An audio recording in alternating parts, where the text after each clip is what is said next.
Hello and welcome to Crossthreaded episode 2. I'm Jim. And I'm Megan. We got a great response to our first episode. We heard from our friends on Reddit, on our local Atlanta forum, MX5 Atlanta, from the Grassroots Motorsports forums, the Exocet Owners Group, and the 24 Hours of Lemons forums. Yes, we did. And thanks to all of those folks. And we even sent our video to the Bad Obsession Motorsports guys, and they were very complimentary. It was really cool. Yeah. We also got some constructive criticism, which we are taking to heart. For example, this time we're wearing microphones clipped to our shirts, so the audio hopefully is a little better. Yeah, we hope it will be. And on the video front, we heard from several people, not least of whom being the Smoking Tires Matt Farah, that our intro needs to be a lot shorter. Now, as luck would have it, we have our editor and motion graphics creator, Bo, here with us today, so we can ask him directly. Bo, can we make your...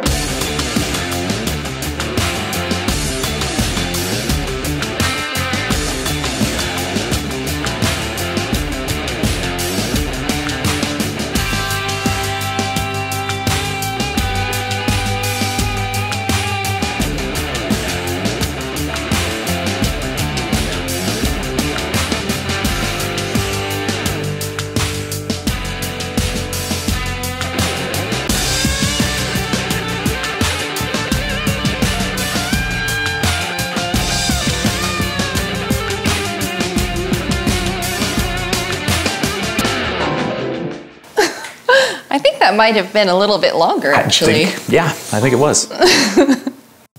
If you watched our first episode, you saw us put a shift bushing into the Exocet and swap out our open differential for a torsion unit.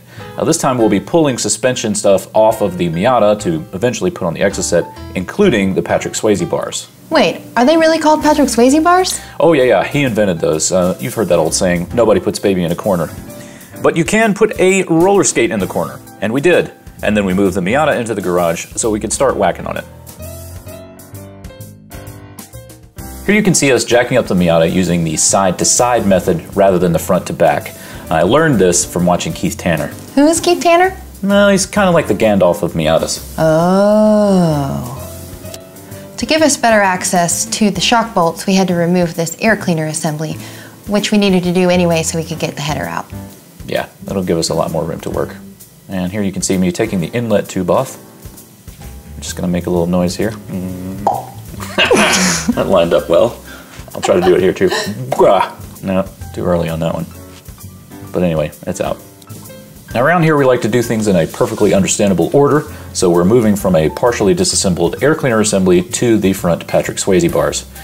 Here you can see me disconnecting them from the end links, and now I'm using the wrench on the bushing that holds them to the body, and then I'll hand the wrench over to Megan so that she can work on her side. When this thing came disconnected from the car, it made one hell of a noise. Wow, that really was a lot of noise. I don't remember there being a goat under there. We'll fix it in post. Suspension swaps in the Miata, at least in the front of the car, are made a little easier by something called the long bolt method. We'll use that method to get our shocks out of the car without having to use a spring compressor. Yeah, well, actually I tried to use a spring compressor, but the spring compressor kit that we borrowed from Advance was too big and chunky even to fit into our sweet flying Miata VMAX coilovers. And when the spring compressors didn't work, I remembered, wait, I have no idea what I'm doing. I'd better Google this.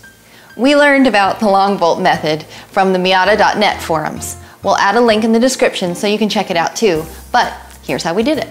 Long bolt method, engage. Now this is a whole lot easier than the first way we tried to do it, which is basically where you disconnect the shock and you try to compress the springs, and then you try to make the shock short enough by compressing the springs so that you can get it out of the control arms and get it out of the car. The long bolt method saves you from doing a whole lot of that. What it doesn't save you from doing is narrating video to people as though their eyeballs don't work, which is what I've just realized I'm doing. Here you can see a socket. Get away from me. Get back here, you little son of a rascal. People say that, right? Son of a rascal? I don't think they do. Well, here you can see me connecting the control arms back up with the old long bolt. And then I'm going to use a torque wrench to torque the shock top bolts back. But as you can see, if you have really sharp eyes, that's the other side of the car. And here's where we stand. We can cross off the suspension swap with the Patrick Swayze bars and get on to doing some brake line swaps. Now, he had some stainless steel brake lines on the car, for a better pedal feel. And we're going to take those off because whoever buys this car can buy their own stainless steel brake lines.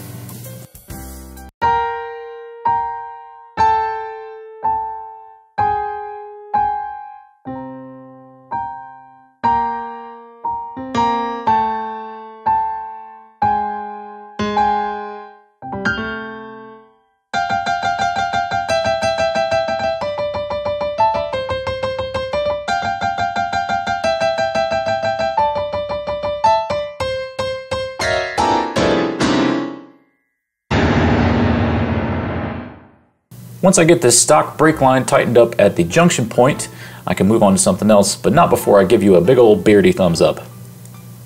Yeah! And we can cross brake lines off the to-do list. In order to get access to the driver's side rear shock, we have to remove this panel, which covers up the gas tank filler tube. Yeah. Now fortunately, Megan was feeling particularly energetic, so she was able to remove the panel in no time at all. Now I want to stress here that this footage has not been edited. The next thing on the list is to replace this stainless steel exhaust with the stock parts. And when I start a new job like this, the first thing I like to do is get underneath the car, wiggle some stuff for no reason at all, and then meditate. Om.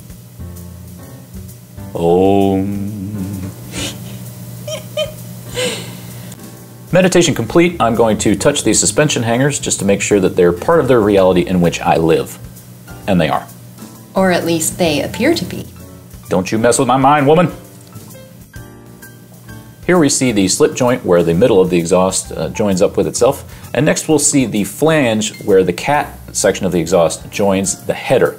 Now that big flange right there is the lowest part of the car, so that's what scrapes if it's too low. And now I will indicate the header using various methods. Feel my finger, header. Feel it.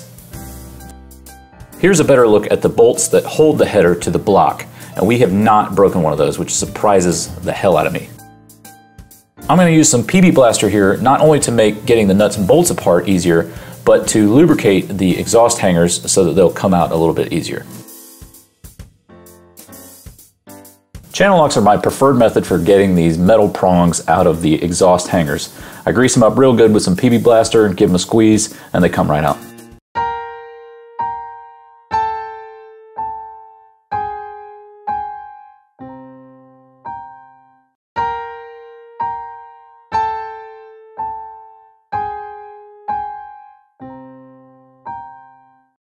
Here's another spot where the glasses come in handy, spraying the PB Blaster directly up into the underside of the car so it doesn't reflect back into your face and cause your eyeballs to explode.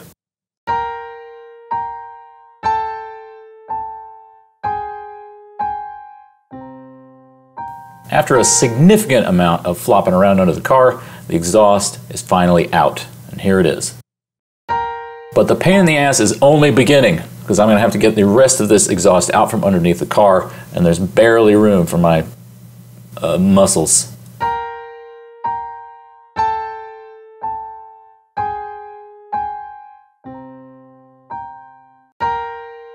Even with Megan's help, I'm getting pretty tired under here, so I'm just going to meditate some more.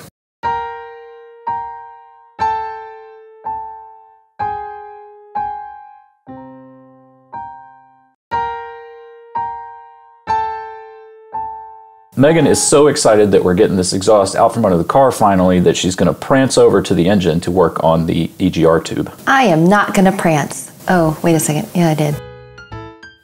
Megan started working on disconnecting the EGR tube both from the intake and from the exhaust so that we could get the header out. Unfortunately, I forgot that there's an extra screw on the back of the motor, so she wasn't able to pull it out until I remembered that it was back there. My bad, babe. No worries. After we got it all figured out, I decided to make it up to her by playing her a tune on the EGR tube. Now with the EGR tube out, we can begin working on the nuts that hold the header to the block, and then we can pull the header out of the car, except for one thing. You forgot that the O2 sensor was still attached to the header. Yes, I did. And that's why I'm under the car here, leaving Megan to do the job of actually pulling the header out. There's a dirt dauber nest on the engine block. That has to be worth at least 3 or 4 horsepower. Oh yeah. So now that we got the fancy stainless steel exhaust out from under the car, it's time to put the stock stuff back in.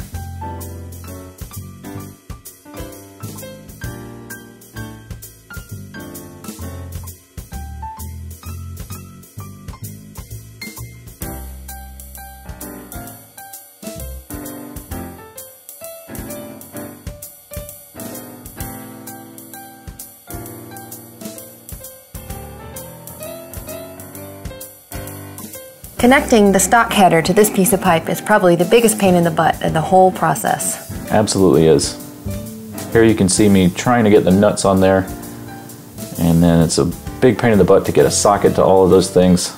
But once the nuts are on and tightened up, you can put the O2 sensor back in. You can see us doing that here. And now the rest of the stock exhaust will go in. Easy peasy. Here's the stock airbox ready to go back in the car.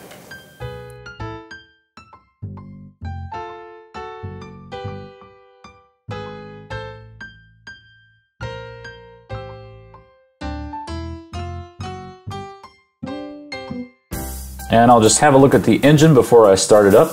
And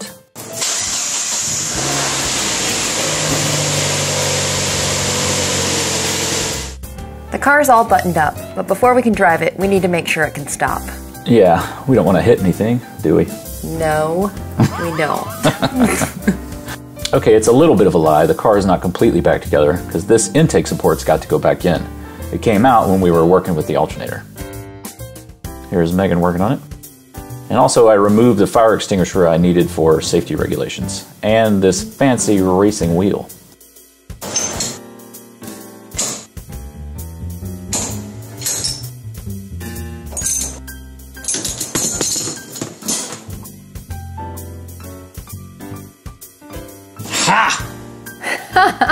You were really excited about getting that thing off. Yeah, well, I was using the wrong tool and it took me a long time, and you know, somebody that knew what they were doing would have had it off in 10 minutes, but it took me a little while. This is a really scary step coming up, connecting the airbag. Now I have the battery disconnected and it's probably not going to explode and take my head off, but it's still kind of freaky. Okay, now the car is buttoned up and we can take it off the jacks. Yep, laying her down soft and easy. All right.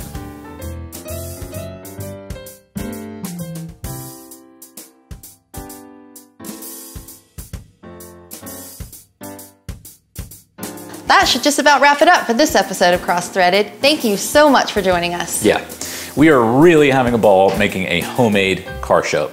On our next episode, we're going to put the Exocet chassis and the Miata subframes together in a process called mating. Oh yeah, mating.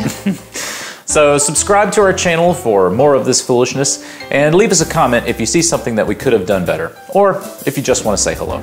But for now, I'm Jim. And I'm Megan, and we're out.